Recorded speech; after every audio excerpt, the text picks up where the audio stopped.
When I go to church on a Sunday morning, I always look around the room to see who's there. Is there someone I don't recognize? A newcomer, perhaps? Then I look a second time to see who's not there. Is someone unexpectedly missing? Are they ill? Are they struggling? Do they need some help? One person who I never see sitting in the congregation is Jesus. Perhaps that doesn't surprise you, but remember, it's his church. Occasionally, I'm surprised to see an old friend there on a Sunday. My church isn't their church, they're just in the area on holiday. But my church is Jesus' church, as is every local congregation. So why does he never walk through the door? What's more, the Bible shows us that meeting Jesus in person makes a massive difference.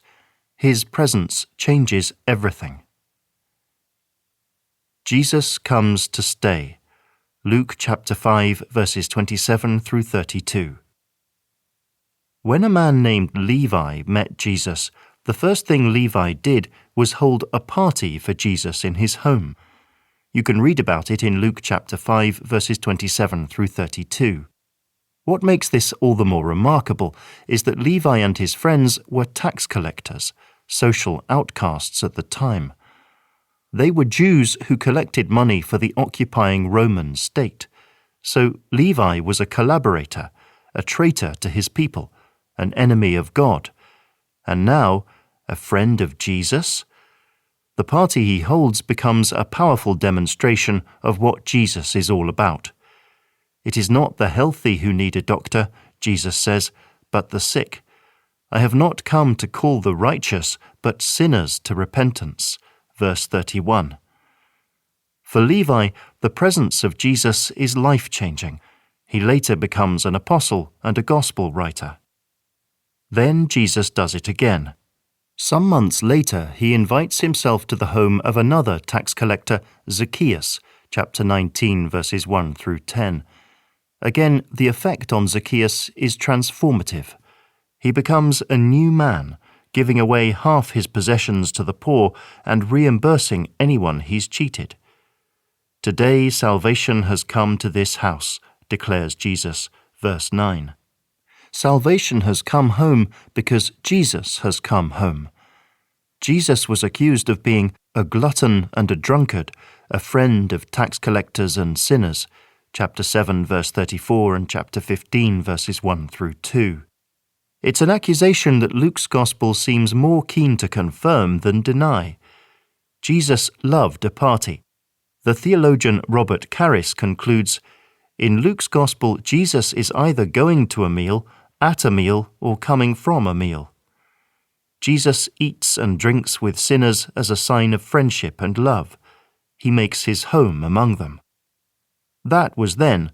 What about now? There's no point in inviting Jesus to your next party. Where would you even send the invitation? And yet, his eagerness to enjoy our hospitality hasn't changed. Jesus Christ is the same yesterday and today and forever. Hebrews chapter 13, verse 8. But how can Jesus be at home with his people now? To find out, consider the words of Jesus in John chapter 14. If you love me, keep my commands. And I will ask the Father, and he will give you another advocate to help you and be with you forever, the Spirit of truth. The world cannot accept him, because it neither sees him nor knows him. But you know him, for he lives with you and will be in you. I will not leave you as orphans. I will come to you. Before long, the world will not see me any more, but you will see me. Because I live, you also will live. On that day you will realize that I am in my Father, and you are in me, and I am in you. Whoever has my commands and keeps them is the one who loves me. The one who loves me will be loved by my Father, and I too will love them and show myself to them. Then Judas, not Judas Iscariot, said, But, Lord, why do you intend to show yourself to us and not to the world? Jesus replied, Anyone who loves me will obey my teaching. My Father will love them, and we will come to them and make our home with them. The world will not see me any more, says Jesus, verse 19. "I am going away," he then says to his disciples, verse 28,